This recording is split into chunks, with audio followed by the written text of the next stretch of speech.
ఓం నమ శివాయ పరబ్రహ్మ పరమాత్మ నమః జగత్తుత్పత్తి స్థితి ఫలయ బ్రహ్మ హరిహరాయ త్రిగుణాత్మే సర్వగమతిగామి దర్శ దత్తాత్రేయ నమసంతిని సిద్ధి కురు కురు కురు కురు కురు కురు కురు స్వ కుర్రో కుర్రు కొండదేవత అంబ పలుకు చక్కదాంబ పలుకు అంబ పలుకు జగతాంబ పలుకు మహాశక్తి పలుకు సమ్మక్క పలుకు సారలమ్మ పలుకు కొండదేవత పలుకు జాయ్ కొండదేవత. ప్రజలందరికీ నమస్కారము. 2025 నూతన సంవత్సరం రాశి ఫలితాలు ఎలా ఉన్నాయా అనేది మార్చి ఫలితాలు చెప్పబోతున్నాను. మీనరాశి ఫలితాలు. ఈ మీనరాశిలో ఉండవలసిన వాళ్ళందరికీ స్థితిగతులు ఎలా ఉన్నాయి, వాళ్ళ యోగ నక్షత్రం ఎలాగుంది, వాళ్ళ జాతక బలం ఎలా ఉంది, వాళ్ళ అదృష్ట బలం ఎలాగుంది, వాళ్ళ లక్ష్మీ బలం ఎంతవరకు వచ్చింది, వాళ్ళ ప్రేమ బంధం ఎంతవరకు వచ్చింది అనేది మనం ఇప్పుడు చెప్పబోతున్నాం. మీనరాశి ఉండవలసిన వాళ్ళందరికీ పూర్వభద్రా నక్షత్రము 1, 2, 3, 4 పాదములు అనగా, ఉత్తరాభద్రా నక్షత్రము 1, 2, 3, 4 పాదములు అనగా, రేవతి నక్షత్రము 1, 2, 3, 4 పాదములు అనగా కలిస్తేనే మీనరాశి ఫలితాలు. ఈ మీనరాశిలో ఉండవలసిన వాళ్ళు సామాన్యులు కాదు.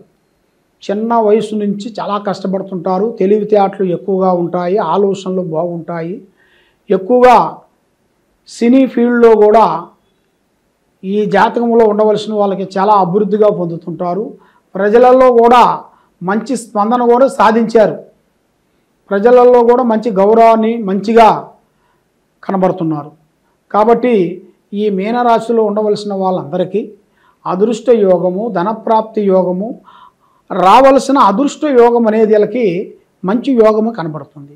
మరి వీళ్ళకి ఒక స్త్రీ నుంచి మంచి అద్భుతమైన అదృష్ట యోగం అనేది కలిసి వచ్చే యోగం అనేది కనబడుతుంది.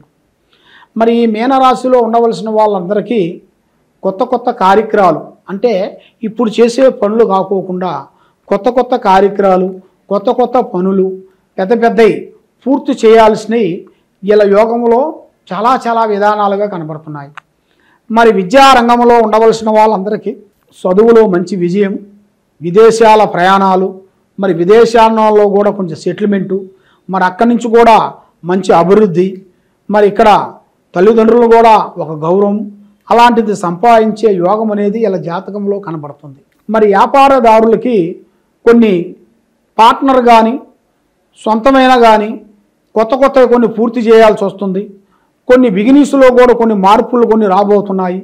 మరి ఎన్నో రోజుల నుంచి చేసేది అంత పెద్దగా డెవలప్మెంట్ లేని దాని వలన దాన్ని చేంజ్ చేసి ఇంకో కొంతమంది పార్ట్నర్గా కలుపుకొని ఇంకా పెద్ద పెద్ద బిగినెస్లు కానీ కొన్ని స్టార్ట్ చేయాల్సిన కూడా కొన్ని పెట్టుబడులు పెట్టి దానికి చేయాల్సిన యోగం కూడా ఇలా యోగంలో చాలా వరకు కనబడుతుంది. మరి అలాంటి పెట్టుబడి పెట్టాల్సిన టైం అనేది ఈ 3వ నెల నుంచి వీళ్ళకి చాలా వరకు స్టార్ట్ అవుతుంది.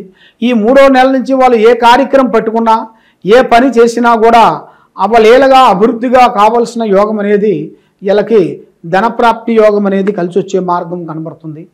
మరి ఈ రాశిలో ఉండవలసిన వాళ్ళకి నరులలో, ప్రజలలో, బంధువులలో, మిత్రులలో ఏడుపు ఎక్కువగా ఉంటుంది.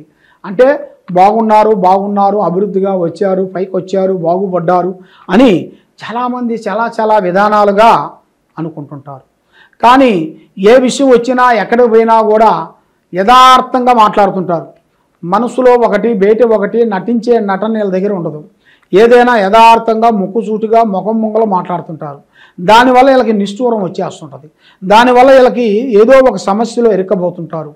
మరి వీళ్ళ చేతుకుంటా డబ్బులు కానీ బంగారం కానీ తిరిగి ఇచ్చారనుకోండి, బంధువులకో, మిత్రులకో, స్నేహితులకో, అన్నదమ్ములకో ఎవరికన్నా ఇచ్చేటప్పుడు సంతోషంగా వెళ్తాయి, కానీ మళ్ళీ తిరిగి వచ్చేటప్పుడు రావు.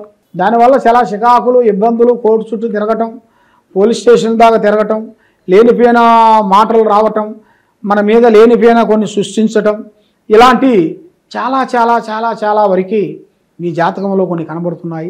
దాంట్లో మీరు కొన్ని జాగ్రత్తలు పడుకోకుండా మీరు అశార్థగా మీరు పాటించినట్టుకైతే మీరు దానివల్ల చాలా వరకు ఇబ్బందులు ఎదురే మార్గాలు కూడా కొన్ని కనబడుతున్నాయి.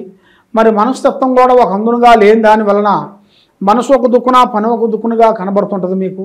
అలాంటిది పని అనేది మీకు కరెక్ట్గా ఉండాలి అంటే, మీకు లక్ష్మి మీ చేతిలో నిలబడాలంటే ముఖ్యంగా ఈ రియల్ ఎస్టేట్ చేసే వాళ్ళందరికీ నూతన సంవత్సరంలో నూతన పనులు, పెద్ద పెద్ద కార్యక్రమాలు కొన్ని అభివృద్ధిగా కావాల్సిన కొన్ని దగ్గరికి వస్తున్నాయి. మరి ఈ రాశిలో ఉండవలసిన వాళ్ళు గతంలో ఉన్నదాని కాకోకుండా ఇప్పుడు కొన్ని చేంజెస్లు, కొన్ని మార్పులు కొన్ని రాబోతున్నాయి. మరి ఇలా జాతకంలో చూసుకుంటే ప్రేమ సమస్యల్లో కొన్ని ఇబ్బందులు కొన్ని ఎదురయ్యే మాదిరిగా కొన్ని కనబడుతున్నాయి. మరి వ్యవసాయంలో చేయాల్సిన వాళ్ళకు కూడా కొన్ని ఇబ్బందులు కొన్ని కనబడుతున్నాయి. మరి చేయాల్సిన కొన్ని పనులలో కూడా కొంత అభివృద్ధి లేకోకుండా కొన్ని లేనిపోయిన సమస్యలతో కొంచెం ఎదురైనట్టు కూడా కొన్ని కనబడుతున్నాయి. మరి ఈ రాశిలో ఉండవలసిన వాళ్ళకి ముఖ్యంగా సినీ ఫీల్డ్లో కూడా చాలా వరకు వాళ్ళు ఊహించని అదృష్టం అనేది మంచిగా రాబోతుంది. సినీ రంగంలో కానీ, ఈ యూట్యూబ్ రంగంలో ఉండవలసిన వాళ్ళకి కానీ, ఈ సీరియల్ రంగంలో ఉండవలసిన వాళ్ళందరికి కానీ వీళ్ళకి యమ జాతకం అనేది రాబోతుంది. బ్లాక్ బస్టర్ అన్నట్టుగా వీళ్ళ యోగం అనేది అలా వచ్చే యోగం అనేది దగ్గరలోనే కనపడుతుంది. వీళ్ళు ఎన్నో రోజుల నుంచి కష్టపడుతూ ఉన్నారు కాబట్టి వీళ్ళు పడ్డ కష్టానికి ఒక ప్రతిఫలం అనేది రాబోతుంది. కాబట్టి వీళ్ళ మీద కొన్ని గ్రహాలు ఉన్నదాని వలన అవి ముందుకు రాకోకుండా చేతిగాడికి వచ్చి చేజారిపోవటం, ఇస్తానన్న వాళ్ళు ఇవ్వకోకుండా పోవటం, నమ్మిన వాళ్ళు నామం పెట్టడం, హెల్ప్ చేస్తున్న వాళ్ళు హెల్ప్ చేయకోకుండా పోవటం, ఇలాంటి కొన్ని సంఘటన వల్ల బ్రేక్ అయిపోయి కొంత ఆగిపోయి ఉన్నారు. మళ్ళా మీ జీవితానికి అనేది మళ్ళీ ఒక మార్గం అనేది మళ్ళీ రాబోతుంది, స్టార్ట్ కాబోతుంది. ఆల్రెడీ ఇంత ముందు ఫస్ట్ నుంచే స్టార్ట్లోనే ఉన్నది, మధ్యలో కొంచెం ఆగిపోయి ఉన్నది. కాబట్టి మళ్ళా ఆ దిశ తిరిగే యోగము ఈ మార్చిలో మీకు, ఈ ఉగాది నుంచి మీకు అతి వేగంగా ఎదురొచ్చే మార్గాలు, కొన్ని పనులు విజయవంతమయ్యే మార్గాలు కొన్ని కనబడుతున్నాయి. కాబట్టి దూరపు కొండలు నలుపు అన్నట్టుగా మనం ఏ కార్యక్రమం చేసినా, ఏ పని చేసినా కూడా మనం కొంచెం తెలుసుకొని ఆలోచించి ఆశ చూసి ముందడుగు వేయాలి. ఏం పర్వాలేదని గబాన కాలు వేసామనుకోండి, అక్కడ రాయి ఉంటుంది, ముళ్ళు ఉంటుంది, లేదా ఊపు ఉంటుంది. మరి గబాన లోన పడిపోయామనుకోండి చాలా ఇబ్బందులు పాలవుతారు. కాబట్టి మరి ఆర్థిక ఇబ్బందులతో చాలామంది సతమతం అయిపోతున్నారు. ఈ రాశిలో ఉండవలసిన వాళ్ళు ఆర్థిక ఇబ్బందులు, అక్కడ ఇక్కడ అప్పులు తెచ్చుకొని, అక్కడ ఇక్కడ బిజినెస్ గురించి కొంచెం పెట్టుకొని ఆ బిజినెస్ లాస్ అయిపోయి మళ్ళీ ఇంకొక దుక్కున బ్యాంకే నుంచి, క్రెడిట్ కార్డు నుంచి ఇలాగా ఎన్నో విధానాలుగా ఇబ్బంది పడుతూ కుటుంబ బాధ్యతలో సతమతం అయిపోయి బాధపడుతూ ఉన్నారు. మరి ఇలాంటి బాధపడే వాళ్ళందరికీ మరి ఈ డబ్బులు సమస్యల వలన, ఉద్యోగాల సమస్యల వలన, చేసే కార్యక్రమాల పనుల వలన ఏ పని కాకోకుండా వీళ్ళు తెచ్చుకున్న డబ్బులు వాళ్ళు ఖర్చు పెట్టుకొని ఒకదానికి పెట్టవలసింది ఇంకో దానికి పెట్టేసి డబ్బులన్నీ వీళ్ళు అధోగతి పాలైపోయి మళ్ళా డబ్బులు కట్టే కాడ వీళ్ళు అధోగతి పాలైపోయి అనేకమైన బాధలు పడుతూ ఉంటారు. మరి అలాంటప్పుడు బయట ఏరే వాళ్ళని అడగాలన్నా కూడా అడగలేరు కదా. మరి అలాగ బయట అడగాలన్నా కూడా వాళ్ళు ఏరే విధంగా వీళ్ళు మరి నీకు డబ్బు అవసరం ఏంట్రా అన్నట్టుగా రకరకాలుగా కొన్ని మాటలతో మనిషిని ఇబ్బంది పెడుతుంటారు. కాబట్టి వాళ్ళు బయటకు చెప్పుకోలేక మనసులో బాధపడుకుంటూ బయటకు చెప్పలేక, కక్కలేక, మింగలేక బాధపడుతూ ఒక్కొక్కరు మనసుకి విరక్తి కలిగి ఆత్మహత్య చేసుకుంటుంటారు. కాబట్టి ఆత్మహత్య అనేది మహాఘోరం. కాబట్టి మగవాడు కానీ ఆడవాళ్ళు కానీ పడ్డవాడు చెడ్డవాడు కాదు. మనకి ఈ రూట్లో బాగోలేదా, ఇంకో రూట్లో ప్రారంభం చేయండి. ఆ రూట్ కూడా మనకు బాగోలేదా, ఇంకో రూట్ని మనం ప్రయత్నం చేయండి. యత్నము ప్రయత్నం రా అన్నాడు. మానవ ప్రయత్నం అనేది మనం చేయాలి. మన మానవ ప్రయత్నం మనం చేయకోకుండా అదే వస్తుంది మనమే తింటాము అని ఎదురు చూసి మోసపోకూడదు.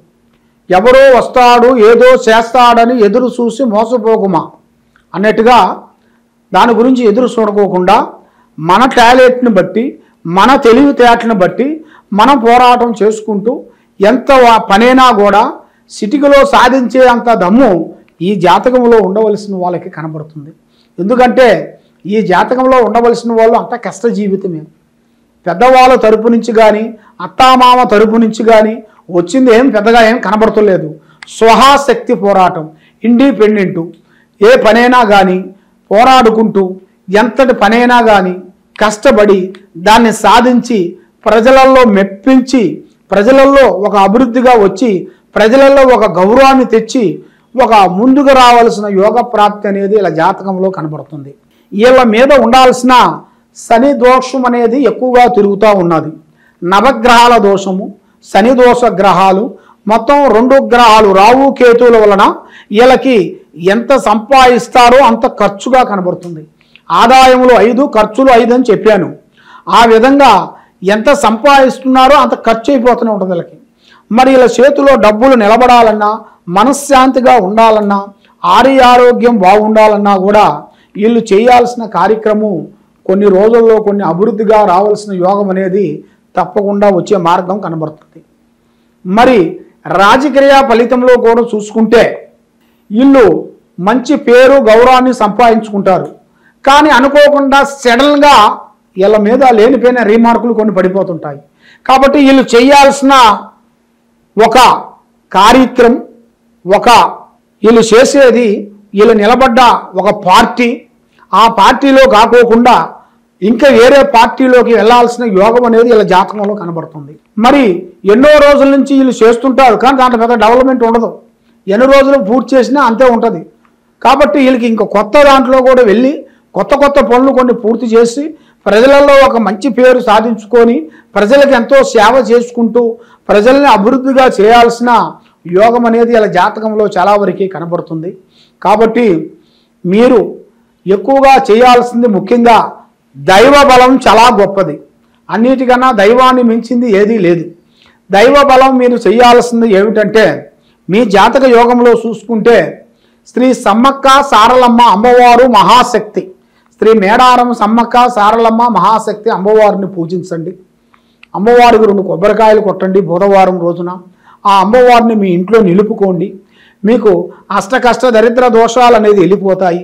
మీకు ఆరోగ్యం బాగోలేకపోయినా, ఉద్యోగం రాకపోయినా, కళ్యాణం రాకోకుండా దూరం అయిపోయినా, సంతానంలో కూడా దగ్గరకు వచ్చి మళ్ళీ మనకి బ్రేక్ అయిపోయినా కూడా మనకి ఇస్తున్న వాళ్ళు పిల్లను కూడా వచ్చి ముఖం చూసి వాళ్ళు ఏదో ఒక వంక చెప్పి వాళ్ళు పక్కకు తప్పుకొని పోతుంటారు. అలాంటి వాళ్ళు కూడా మీకు ముందుకు రావాలి, మీకు అనుకున్న డబ్బులు రావాలి, మీరు చేసే బిజినెస్లు బాగుండాలి, చేసే కార్యక్రమాలు మీకు అభివృద్ధిగా రావాలి అంటే శ్రీ సమ్మక్క సారలమ్మ బుధవారం రోజున అమ్మవారికి 2 కొబ్బరికాయలు కొట్టి అమ్మవారిని మీ ఇంట్లో పూజించుకునేట్టుకైతే మీకు అన్ని విధానాలుగా జయప్రదంగా అవుతుంది. కాబట్టి ఈ అమ్మవారు 2 సంవత్సరాలకు ఒకసారి జాతర జరుగుతుంది ఆమెకి. ఎందుకంటే అమ్మవారి జాతర సంవత్సరం జరుగుతుంటాయి. మనకు ఒక పండగ సంవత్సరానికి ఒకసారి మనకు వస్తుంటుంది. ఏ దేవుడైనా కానీ రాముల వారు పండగ ఎలా వస్తుంది మనకి, శ్రీరామ కళ్యాణం సంవత్సరానికి ఒకసారి జరుగుతుంటుంది ఆయన కళ్యాణం.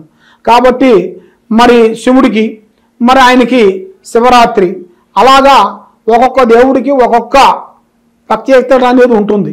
కాబట్టి ఈ అమ్మవారికి మెయిన్గా మీరు ఎక్కడా చూడని వింత, ఎక్కడా చూడని ఒక కళ, ప్రతి ఒక్క దేవస్థానంలో గుడి అనేది ఒకటి ఉంటుంది.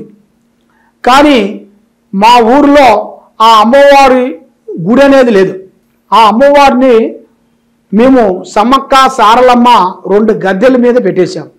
ఆ అమ్మవారు 2 గద్దెల దగ్గరకు వచ్చి అమ్మవారిని దర్శించేసి ఆమెకు కొబ్బరికాయలు కొట్టుకున్న వాళ్ళు, కోళ్ళు కోసేవాళ్ళు, ఏటపోతులు కోసేవాళ్ళు, ఇలాగా ఎంతోమంది ప్రజలు, ఎంతోమంది లక్షల కోట్ల మంది జనాలు వచ్చి అమ్మవారి ఆశీర్వాదం తీసుకొని వెళ్తుంటారు. కాబట్టి అమ్మవారి ఆశీర్వాదం మీరు తీసుకునేట్టుకైతే మీకు ఎలాంటి కష్టాలు కానీ, ఎలాంటి బాధలు కానీ, ఎలాంటి విధానాలు కానీ ఉన్నా కూడా మీలో ఉండాల్సిన అష్టకష్ట దరిద్ర దోషాల నివారణ అనేది పోతుంది. ఆరోగ్యాలు బాగుంటాయి, మనస్సు శాంతిగా ఉంటుంది, ఏ కార్యక్రమం చేసినా కూడా విజయవంతంగా ఉంటుంది.